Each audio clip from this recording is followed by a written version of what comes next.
ኣብ ዞባጋሽ ባርካ ብቕዓት ማሕበራዊ ኣገልግሎት ንምምሕያሽ ውህደት ኣሰራርሓ ክሕየል ከም ዝግባእ ዋና ዳይረክተር ክፍሊ ማሕበራዊ ኣገልግሎት ኣቶ ገብረስላሴ ነጋሽ ኣዘኻኺሮም። ኣገልግሎት ጥዕና፣ ትምህርቲ፣ ዕዮን ሰብኣዊ ድሕነትን ከምኡውን መጓዓዝያ ምድሪ ንምግምጋም ብ5 ነሓሰ ኣብ ባረንቱ ኣብ ዝተኻየደ ርክብ ብቕዓቱ ዝሓለወ ኣገልግሎታት ንምሃብ ገና ሓያል ስራሕ ስለ ዘድሊ ኣብተን ጽላታት ዝነጥፉ ሓለፍትን ሞያውያንን ጻዕርታቶም ከዛይዱ ተላብዮም። ኣብቲ ኣጋጣሚ ብቕዓት ትምህርቲ ንምሕያል ኣገልግሎት ንምምሕያሽ ማሕበራዊ ኣገልግሎት ንምርግጋጽ ከምኡውን ኣገልግሎት መጓዓዝያ ንምምሕያሽ ዝተኻየዱ ስራሓትን ውጽኢቶምን ዝምልከት ጸብጻባት ቀሪቡን ተዘቲሉን።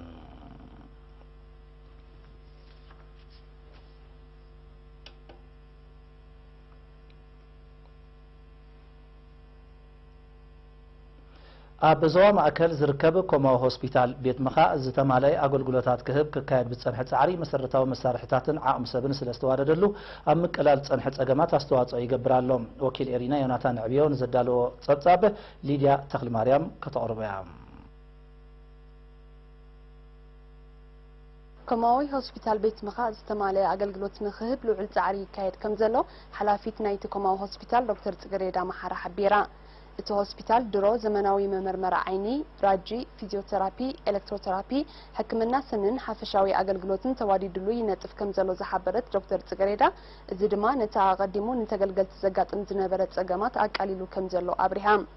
ብዘይካዚ ኣብቲ ኮማዊ ሆስፒታል ክንክን ነፍሰ ጾራት፣ ኣገልግሎት ሕርሲ፣ ክንክን ኣደን ህፃንን ከምኡውን ኣገልግሎት ምክልኻል ተመሓላለፍትን ዘይተመሓላለፍትን ሕማማት ብስሩዕ ይወሃብ።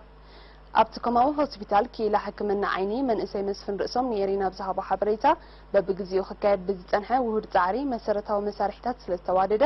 ኣብ ዝሓለፈ 3 ዓመታት ንልዕሊ 5,000 ናይ ዓይኒ ጸገም ዝነበሮም ዜጋታት መነጽር ንኣስታት 4,000 ድማ መድሃኒት ከም ዝተኣዘዘ ገሊጾም። ክኢላ ሕክምና ስኒ ዶክተር ኣስመረት ሃይለማርያም ብግድያ ኣብ ዝሓለፈ 6 ኣዋርሕ ልዕሊ 3,000 ተገልገልቲ መርመራ ብምግባር ሕክምናዊ ረድኤት ከም ዝረኸቡ ኣብሪሃ። ተገልገልቲ ድማ ኣብቲ ሆስፒታል ንዝረኸብዎ ኣገልግሎትን ናብዮትን መጊሶም።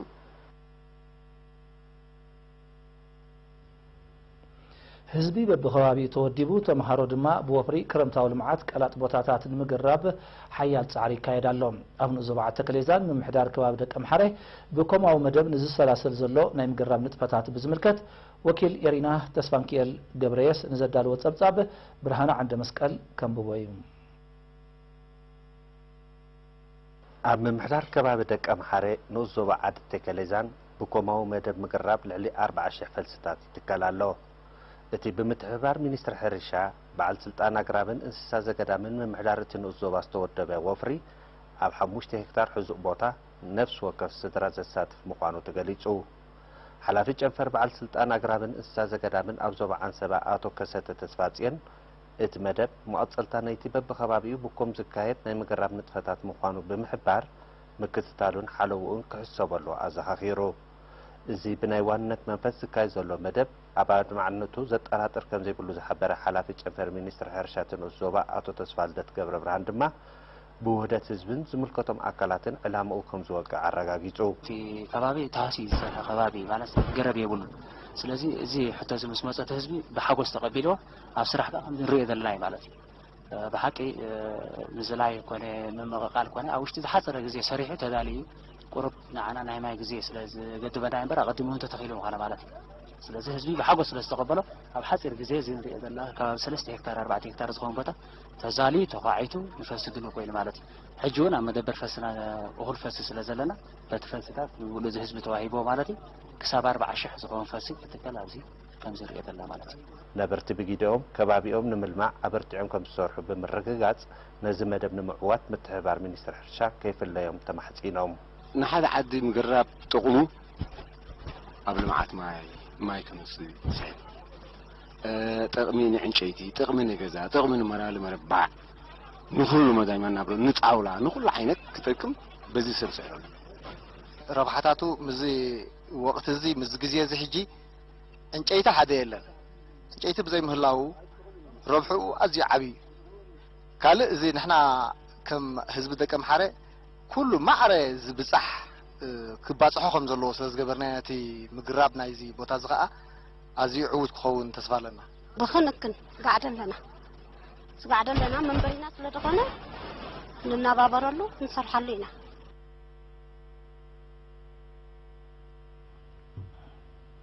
ابن زوا فروم محدار كوابي إرافايلة محللة حمامات بحفشة عصر ما بفلاي نمكل خالن نمتفان حبراو صعار حبرة سب كحيل حلافي ما أكلت عنا نرس محمود إبراهيم تصويعهم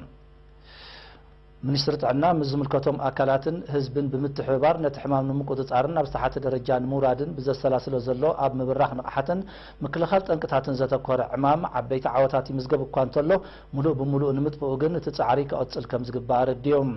موحاس كبابياو صريت حدا خابتم وصيتاويان ميلاتات مكلخال عاصم مخان زحبره محدارتي محدار كبابي اتو محمد علي نتحمام اب تحت قوتصر نمئتاو ممرحتات منستر عنا نمتغبار زلو دلونت قريتهم من محدار كوابي رافايله استات شوعات شح سدرا بيتات ينبرهم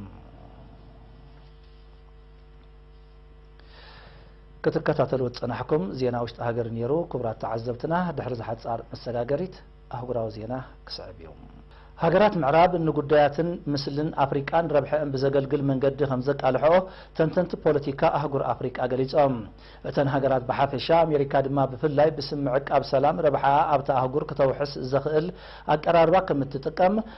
يتم تنتنتي ያርዲዮም ሀገራት ምዕራብ ኣብ ሓያሎ ሀገራት አፍሪቃ ንዝኽሰት ግጭት አጋዲደን ከመውሓስቲ ሰላም ናብታ አህጉር ከምዝኣትዋ ንኹነታት ደቡብ ሱዳን ሶማል ማሊ ኮንጎ ሪፐብሊክ ማእከላይ አፍሪቃ ካልኦትን ከም ኣብነት ብምጥቃስ ጸብጻባት የመልክቶም እዚ ከምዚ ኢሉ እንከሎ ውድብ ሕብራት ሃገራት እውን ናብ ጉዳይ ሃገራት አፍሪቃ ንረብሓታት ናይተን ቀንዲ መወልቲ ዝኾነ ሃገራት ምዕራብ ዘሳሲ ኣገባብ ከም ዝኽተል እቶም ተንተንቲ ይሕብሮም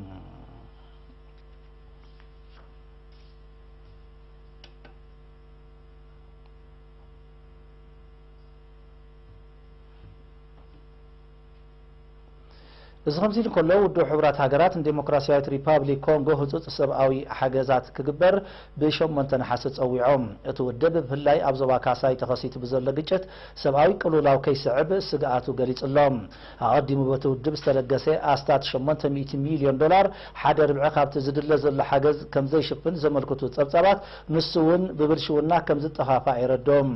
ኣብ ዞባ ካሳይ ካብ ዝሓለፈ ዓመት ጀሚሩ ብዝካየድ ዘሎ ቀጻሊ ግጭት ልዕሊ 3.7 ሚልዮን ሰባት ተመዛቢሎም ተጸበይቲ ህጹጽ ረድኤት ኮይኖም ከም ዘለው ጸብጻባት የመልክቶም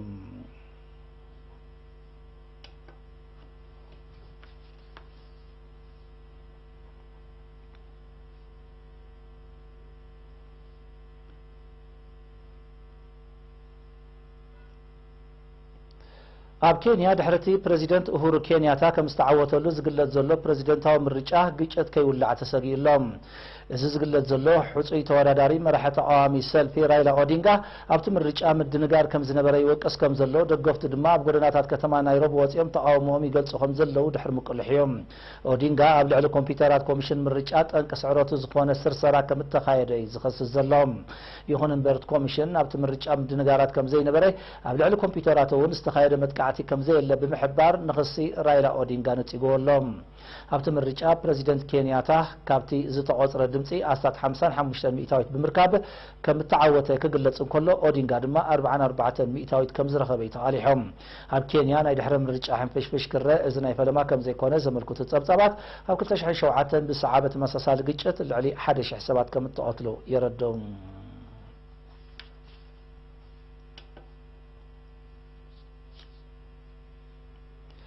روسيا تركن إيرانن ኣብ ጽላታት ነዳድን ባህርያዊ ጋዝን ሓበራዊ ወፍርን ንምግባር ዝኽእል ስምምዕ ከቲመን ህዝቢ 9 ነሓሰ ኣብ መንጎ ኩባንያታት ነዳድን ጋዝን ሰለስቲአን ሃገራት ኣብ ከተማ ሞስኮ ዝተበጽሐ ስምምዕ ብኢራን ዝምራሕ እኳ እንተኾነ ኩለን ሃገራት ብማዕረ ከውፍራሉ ምዃነን ተገሊጾም ኢራን ኣብ ጉዳይ ጸዓትን ባህርያዊ ጋዝን ሱልሳዊ ስምምዕ ክትፍርም እዚ ናይ ፈለማ ምዃኑ ዘመልክቱ ጸብጻባት እቲ ስምምዕ ካብ ሃገራት ምዕራብ ንዝመጽእ ጸቕጢ ክገጥእ ከም ዝኽእል የረዶም እዚ ከምዚ ኢሉ እንከሎ እተን ሃገራት ቁጠባውን ዲፕሎማስያውን ዝምድነአን ምድንፋዑን ከም እተሰማምዓ ተገሊጾም ሰለስተ ሃገራት ዝምድነአን ንምዕባል ጥራይ ዘይኮነ ቅልውላው ሶርያ ብሰላም ምዕራፍ ሓበራዊ ስራሕ የካይዳ ምህላወን ዝፍለጥ እዮም እዚ ምዕባል እዚ ኣብ ልዕሊአን በይናዊ ስጉምትታት ንእትወስድ ዘላ ኣሜሪካ ጻውጢ ክፈጥረላ ከም ዝኽእል እዮም ተንተንቲ ዝእምቱ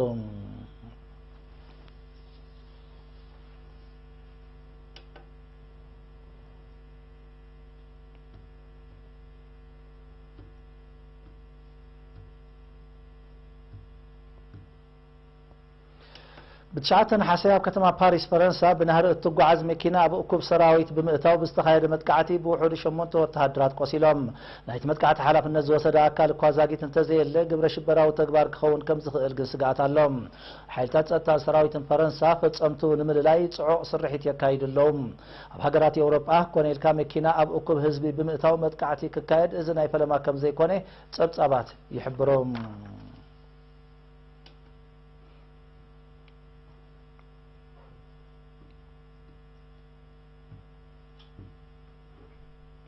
أب تشاينا بشمونتنا حسب زقات أمي شوعات الريكتر استعق أنا من قطقات مدري شمونتا بتاعت زركبهم بوحدو عسرت تشعات سبات كم زموت تعاليهم بتي أبزوبا سيتشوان دوباوم عرب تشاينا زقات أما حدقة أستاد كلتميتن حمسان كم زقصلون تقريتهم بتي من قطقات أبنوات كبير كسارا كم زوردة زقلتو سمزت هاجر سفيح سرحيت مدحان هيوتي كايد كم زلوار الديوم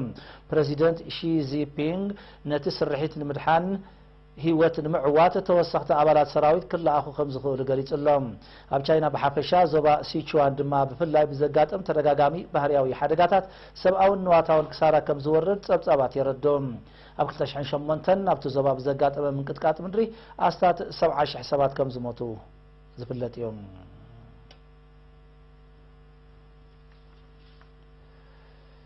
مبل 6 عامات من مسرات دبلوماسياوي زمدن زخبراه أمريكان ماليزيان بحيال مدايات بحبارك سرحة رداديان بشمنتن تشعتن نحاسا ماليزيا يسرح مبصح زفت مصحف قدايات وصا أمريكا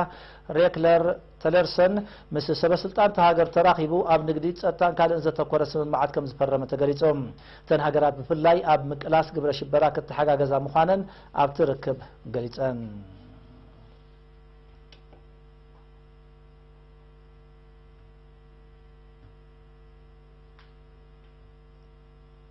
مبل 72 عامت بدمساس كتما ناغاساكي لوم تشعت نحاسي ابتا كتما تذكيرهم ابت زخري قداي منستر جابان شينزو ابي بركت زبولو نبرتن سدرابيت قداياتن كم ترخبو تعاليهم قداي منستر ابي ابز سمع مدرح عالمنا نصعبينات نيكليساو اصوار بمغنزاب كاب مفراي خط قطبات تحساسيبهم